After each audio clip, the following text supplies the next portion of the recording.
In the bitter cold of March 1886, the Little Missouri River was a treacherous landscape of grinding ice floes. At the Elkhorn Ranch, deep in the Dakota Badlands, 3 men had stolen the only boat belonging to its owner, a 27-year-old New York transplant named Theodore Roosevelt. For most, it would have been a loss to be written off, an accepted risk of frontier life. But for Roosevelt, it was an intolerable breach of order.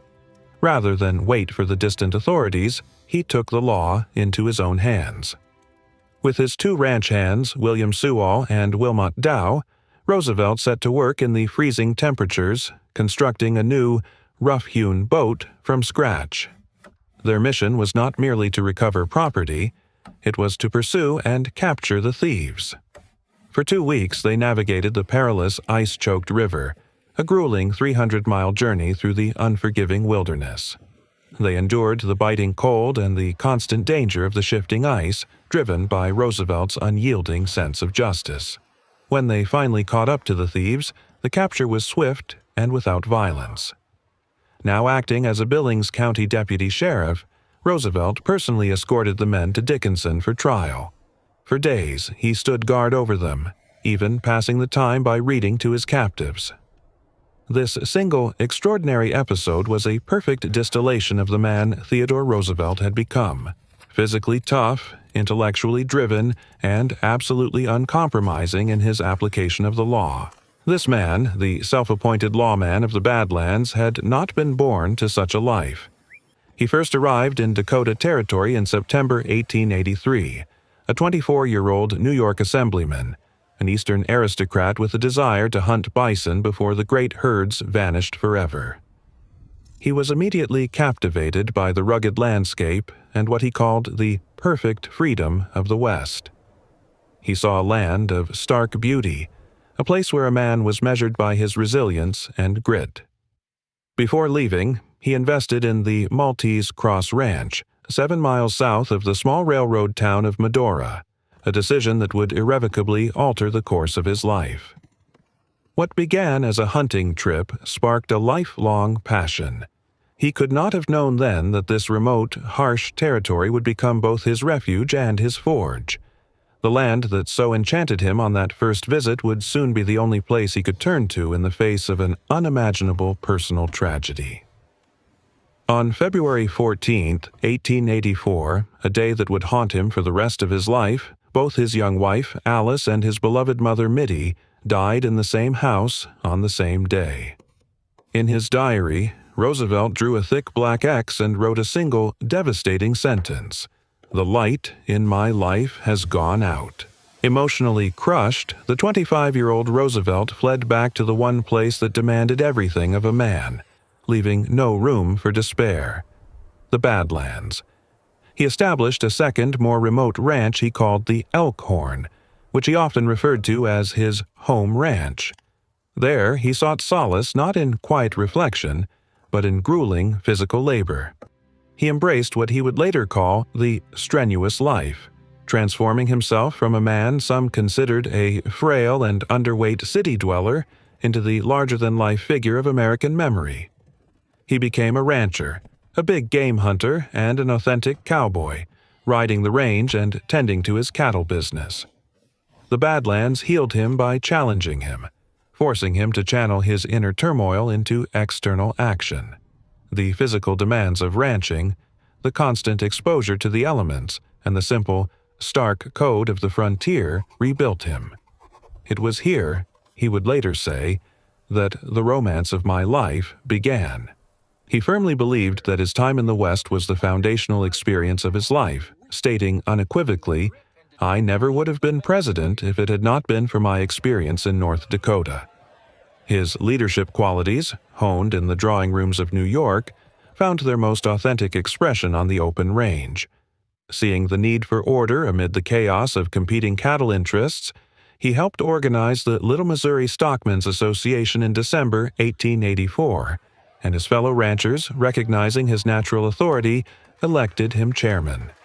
The man who pursued boat thieves down a frozen river was the same man who brought governance to the ungoverned plains, demonstrating a consistent belief that law and order were not abstract concepts, but principles to be actively and personally enforced. The man forged in the vast, open spaces of the West would soon face a different kind of wilderness, the concrete canyons and moral decay of America's largest city. In 1895, Theodore Roosevelt stepped into a world utterly alien to the Dakota frontier. New York City was a chaotic metropolis, a teeming island of commerce and squalor. 4 elevated train lines spewed coal dust onto the streets below, while horse-drawn carriages navigated the avenues with no rules. It was a city of stark contrasts, where top-hatted financiers walked the same streets as immigrants sleeping in shifts in overcrowded tenements. But beneath the surface of this bustling energy, New York held a notorious secret. It was the vice capital of the United States. This illicit economy was not merely tolerated. It was enabled by a deeply corrupt police force, managed by the political machine of Tammany Hall. Police captains systematically shook down businesses for monthly payoffs, while beat cops took bribes from anyone seeking to bend the rules. In this system, the law was a commodity, sold to the highest bidder. It was into this moral swamp that Roosevelt was thrust when the reform-minded Mayor William Strong appointed him president of the New York City Police Commission. Roosevelt accepted the challenge with the same vigor he had applied to ranching, immediately becoming in effect the entire board through his sheer force of will. He saw no difference between the lawlessness of the frontier and the systemic corruption of the city. Both were an affront to his core belief in impartial justice. Roosevelt immediately declared war on the entrenched system of graft. He understood that to reform the department, he had to break the cynical culture that permeated it from the top down. One of his first and most effective tactics was to make himself an unpredictable and omnipresent force. He began taking late-night, unscheduled walks through the city's precincts, much like the Caliph Harun al-Rashid from the tales of the Arabian Nights, to check on his officers personally. These patrols quickly became legendary. In one widely reported incident, Roosevelt, muffled in an overcoat, came upon 2 policemen casually chatting well after 2 a.m. Striding up to them, he sternly identified one of the officers and asked if he wasn't supposed to be on a different post. Stories like this spread like wildfire, and Roosevelt became a source of terror to any officer who might consider loafing on the job. The press delighted in his exploits, and a popular newspaper cartoon titled "The Patrolman's Nightmare" depicted nothing but his signature eyeglasses and gleaming teeth shining out of the darkness, a perfect symbol of his haunting presence. This theatrical approach was not superficial. It was a calculated strategy. By making himself the central character in the drama of reform, he signaled to both the police force and the public that a new, incorruptible authority was in charge, a Western sheriff cleaning up a lawless town. His reforms went far beyond these nocturnal inspections. He implemented a merit-based system for promotions, ending the practice where officers had to pay for advancement and ensuring that competence, not connections, determined a man's career. He and the police board pioneered a pistol shooting range, an innovation that some police historians credit as a direct precursor to the first police academy. He also reinstituted the larger, more formidable police nightstick, which became standard gear for decades. Perhaps most radically, he demanded that his officers treat citizens with courtesy, a concept that was almost unthinkable at the time. Yet, it was his unwavering commitment to the equal application of the law that generated the most intense opposition. He decided to strictly enforce the state's Sunday excise law, which mandated the closing of saloons. Previously, the law was used as a tool for extortion. Wealthy saloon keepers who paid their bribes to Tammany Hall or the local police captain were allowed to operate freely, while poorer establishments that couldn't pay were raided. Roosevelt ended this double standard, ordering all saloons closed. The backlash was immediate and fierce, uniting powerful business interests and the city's working men against him. He was assailed from all sides, a lonely crusader in a city that seemed to prefer its comfortable corruption. He wrote privately of the immense pressure, stating, "Every man's hand is against me, every politician and every editor, and I live in a welter of small intrigue." But he remained unmoved, driven by the same principle he had lived by in the Badlands. The law, if it was to mean anything at all, must apply to everyone. His fight for reform in New York was a direct continuation of the character forged in the West, but soon he would be called to a far larger stage, trading his commissioner's badge for a colonel's insignia. When the Spanish-American War erupted in 1898, Theodore Roosevelt was serving as the Assistant Secretary of the Navy, a comfortable and influential position.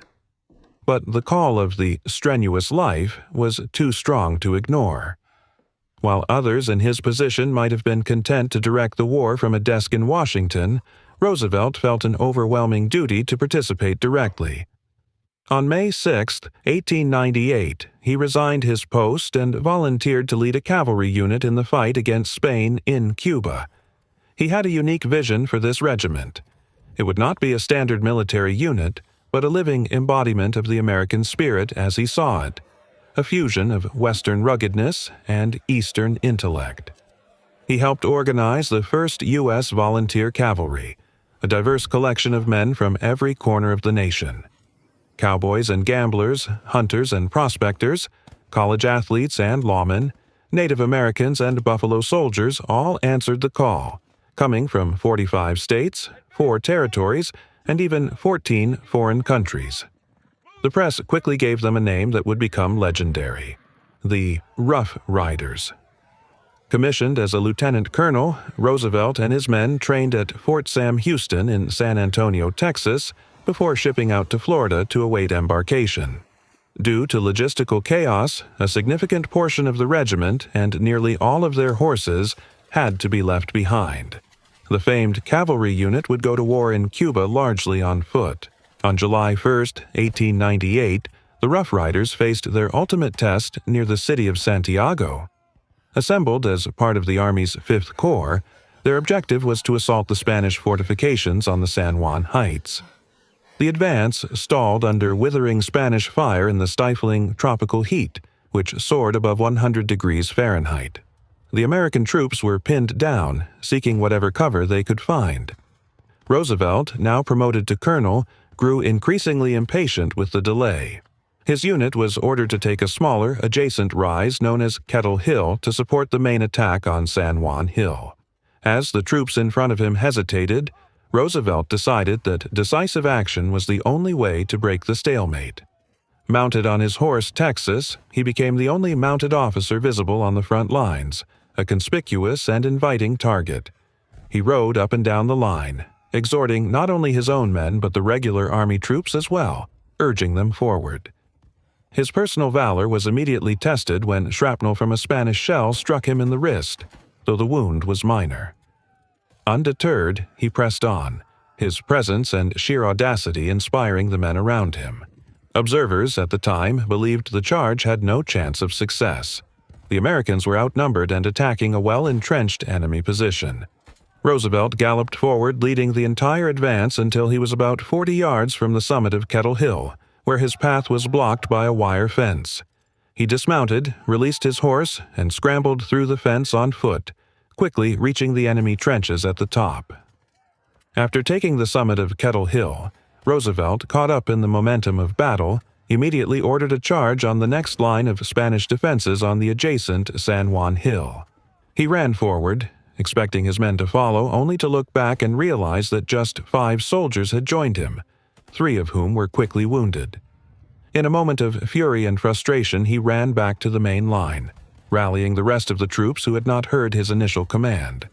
This time, the charge became general. The combined force of Rough Riders and regular soldiers surged forward, clearing the Spanish trenches and seizing a tenuous hold on both Kettle Hill and the strategically important San Juan Hill. The victory was a pivotal moment in the war, but it came at a great cost.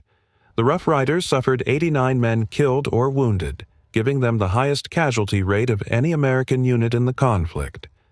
The day's events came to be known as Roosevelt's Crowded Hour.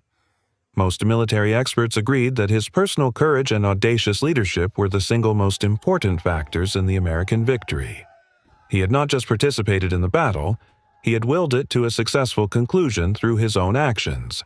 cementing his status as one of the most conspicuous heroes of the war and setting him on an unstoppable trajectory toward the highest office in the land. This heroic chapter would propel him to the governorship of New York and then the vice presidency. But it was his unexpected ascension to the presidency itself that would allow him to reshape the nation. Following the assassination of President William McKinley in 1901, Theodore Roosevelt, at not quite 43 years old, became the youngest president in the nation's history. He brought a new energy and power to the office, viewing the presidency as a bully pulpit from which to lead Congress and the American public toward progressive reforms. His domestic program, known as the Square Deal, was built on three core principles: conservation of natural resources, control of corporations, and consumer protection. He moved aggressively on all fronts. As a trust buster, he used the Sherman Antitrust Act to force the dissolution of a massive railroad monopoly in the Northwest, following it with other antitrust suits. He championed the cause of conservation, adding enormous tracts of land to the national forests, reserving lands for public use, and fostering major irrigation projects in the West. He protected public health by signing into law the Meat Inspection Act and the Pure Food and Drug Act of 1906, which led to the creation of the Food and Drug Administration. On the world stage, he steered the United States into a more active role in global politics. Famously quoting the proverb, "Speak softly and carry a big stick," he projected American power with the dispatch of the Great White Fleet on a goodwill tour of the world. He mediated an end to the Russo-Japanese War, an achievement for which he was awarded the Nobel Peace Prize in 1906, and he ensured the construction of the Panama Canal, a strategic shortcut between the Atlantic and Pacific that he considered his greatest accomplishment. After serving nearly 2 full terms, Roosevelt declined to run for re-election in 1908, instead tapping his Secretary of War, William Howard Taft, to be his successor. Roosevelt left office confident that his progressive legacy was in safe hands. However, during Taft's administration, a deep ideological and personal rift developed between the two men. Taft's conservatism clashed with Roosevelt's progressive vision, leading to a split within the Republican Party. The first major break came in 1909 when Taft supported the Payne-Aldrich Tariff Act, which progressives viewed as a betrayal of the promise to lower tariffs. Further disagreements erupted over antitrust policy. While Roosevelt had distinguished between good trusts that were efficient and bad trusts that harmed the public, Taft pursued a more legalistic approach, arguing that all monopolies should be broken up. The final straw for many progressives came in 1910 when Taft fired Gifford Pinchot, a popular conservationist and close friend of Roosevelt, as head of the Bureau of Forestry. By 1910, the split was irreparable. Roosevelt embarked on a national speaking tour, outlining his increasingly radical progressive philosophy, which he called the New Nationalism. The Republican Party was now divided into 2 warring factions: the conservatives, loyal to President Taft, and the progressives, who rallied behind the magnetic personality of Theodore Roosevelt. The confrontation came to a head at the 1912 Republican National Convention in Chicago. For the first time, a significant number of delegates were chosen through presidential preference primaries, a reform advocated by progressives to break the power of party bosses. Roosevelt dominated these primaries, winning 281 delegates to Taft's 71. However, the Conservative Party establishment controlled the convention machinery. They disqualified many of Roosevelt's delegates, ultimately handing the nomination to the incumbent, Taft. Enraged by what they saw as blatant theft, Roosevelt and his supporters walked out of the convention. They reconvened to form a new third party, the Progressive Party. Accepting their nomination, Roosevelt declared he felt as strong as a bull moose, giving the party its popular nickname. The Progressive Platform was a revolutionary document for its time, a covenant that called for sweeping social and political reforms. It advocated for women's suffrage, the direct election of senators, an 8-hour workday, a minimum wage for women, a system of social insurance for the elderly and unemployed, and strict limits on political campaign contributions. The platform's main theme was the need to dissolve the unholy alliance between corrupt business and corrupt politics.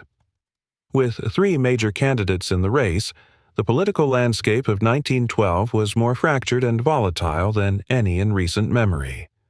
The stage was now set for a bitter and unprecedented three-way contest for the presidency, a campaign that would push the nation's political tensions to a dangerous breaking point. The man who would step out of the shadows in Milwaukee was a product of tragedy and delusion. John Flameng Schrank was a 36-year-old Bavarian immigrant who had owned a tavern in New York. His life had been a series of devastating losses. His parents died when he was young, and he was raised by an aunt and uncle who also passed away, leaving him their properties. Then, in 1904, his girlfriend, Emily Ziegler, was killed in the General Slocum disaster, a horrific steamship fire on New York's East River. Alone and adrift, Schrank developed a profound and eccentric personal philosophy. He came to believe that no president should ever seek a third term. This conviction festered, turning into a dangerous obsession focused on Theodore Roosevelt. Schrank began to claim that the ghost of the assassinated President William McKinley had appeared to him in a dream. In this vision, McKinley pointed to a picture of Roosevelt and declared him to be his murderer, commanding Schrank to avenge his death.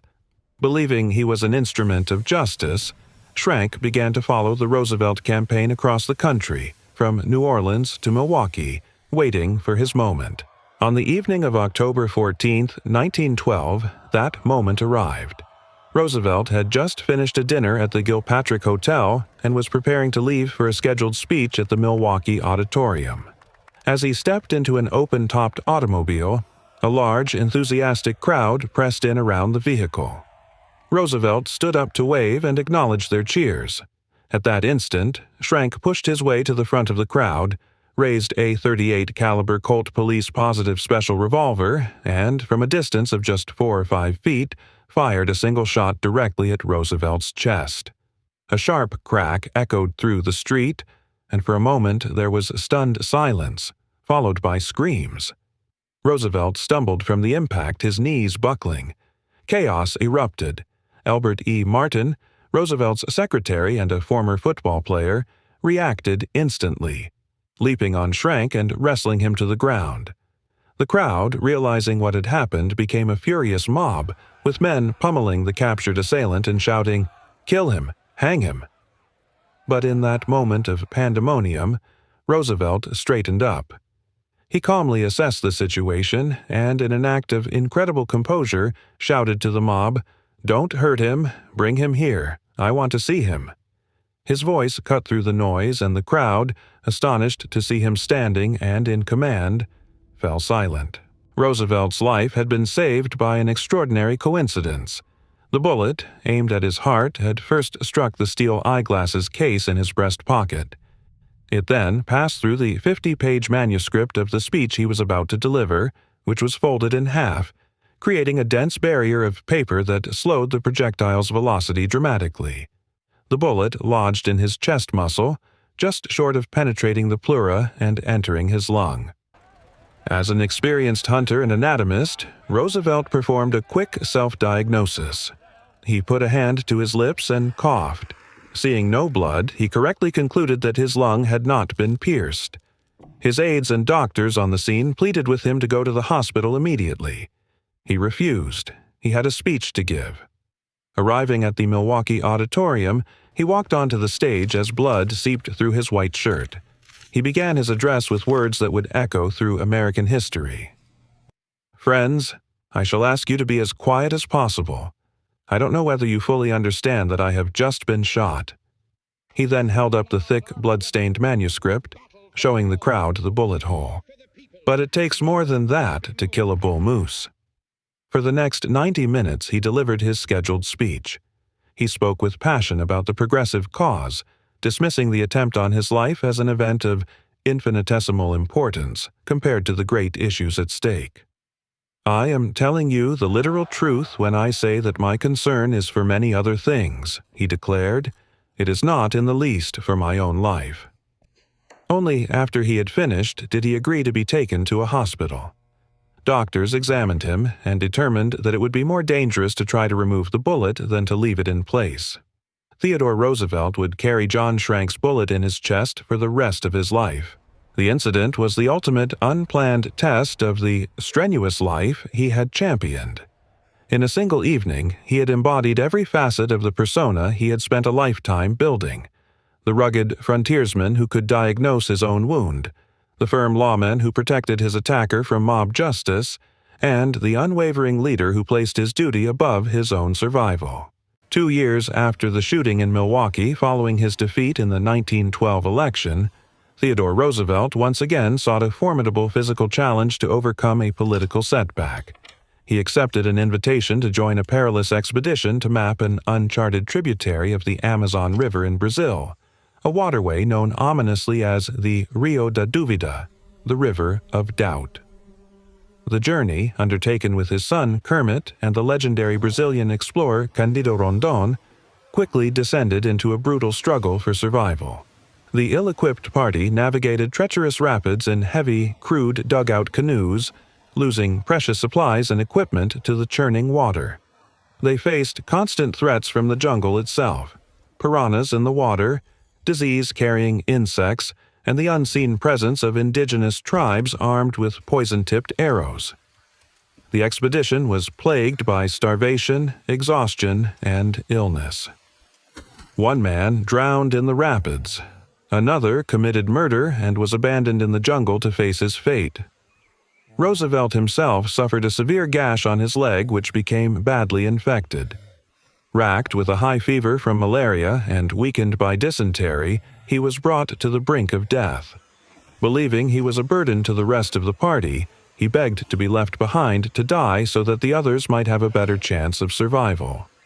Rondon and Kermit flatly refused. Roosevelt barely survived the ordeal.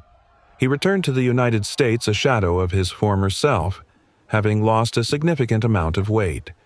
The Amazon had taken a permanent toll on his health, and many believed the lingering effects of his injuries and illnesses contributed to his early death just 5 years later, in 1919, at the age of 60. The violent intersection of politics and personal safety was not unique to Roosevelt's era. Nearly 80 years earlier, on a cold, wet January day in 1835, President Andrew Jackson became the target of the first-ever known assassination attempt on a sitting U.S. president. As Jackson was leaving a funeral service at the U.S. Capitol, an unemployed English house painter named Richard Lawrence stepped out from behind a pillar, aimed a Derringer pistol at the president's heart, and fired. The percussion cap exploded with a loud noise, but the gunpowder failed to ignite. The pistol had misfired. Jackson, then 67 years old and in frail health, did not flinch or retreat. As Lawrence produced a second pistol and took aim again, the old general charged his assailant, raising his hickory walking cane to strike him down. Lawrence pulled the trigger on the second weapon. Incredibly, it also misfired. In that instant, bystanders, including the frontiersman and Tennessee Congressman Davy Crockett, swarmed Lawrence and wrestled him to the ground, while Jackson, enraged, continued to beat the man with his cane until he was pulled away. Later examination of the two pistols showed they were properly loaded and in good working order. A firearms expert would later calculate the odds of both pistols misfiring consecutively under those damp conditions as 1 in 125,000. Lawrence, who believed he was the rightful king of England and that Jackson was preventing him from claiming his throne, was found not guilty by reason of insanity and spent the rest of his life in an asylum. Nearly a century and a half later, on March 30th, 1981, another president would face a sudden, violent attack. Ronald Reagan, just 69 days into his first term, was leaving the Washington Hilton Hotel after delivering a speech. As he walked toward his limousine, a 25-year-old drifter named John Hinckley, Jr., opened fire with a .22 caliber revolver, firing 6 shots in rapid succession. The scene was one of instant chaos. White House Press Secretary James Brady was struck in the head and critically wounded. A police officer and a Secret Service agent were also hit. Special Agent in charge Jerry Parr immediately shoved President Reagan into the armored limousine. At first, no one in the car realized the president had been wounded. It was only when Reagan began to cough up bright red, frothy blood that Parr understood the severity of the situation. The sixth and final bullet, fired by Hinckley, had ricocheted off the side of the armored car, flattened and entered the president's chest under his left arm, grazing a rib and lodging in his lung, just an inch from his heart. Rushed into surgery, the 70-year-old president maintained his characteristic humor. As he was being prepared for the operation, he famously quipped to the surgeons, "Please tell me you're Republicans.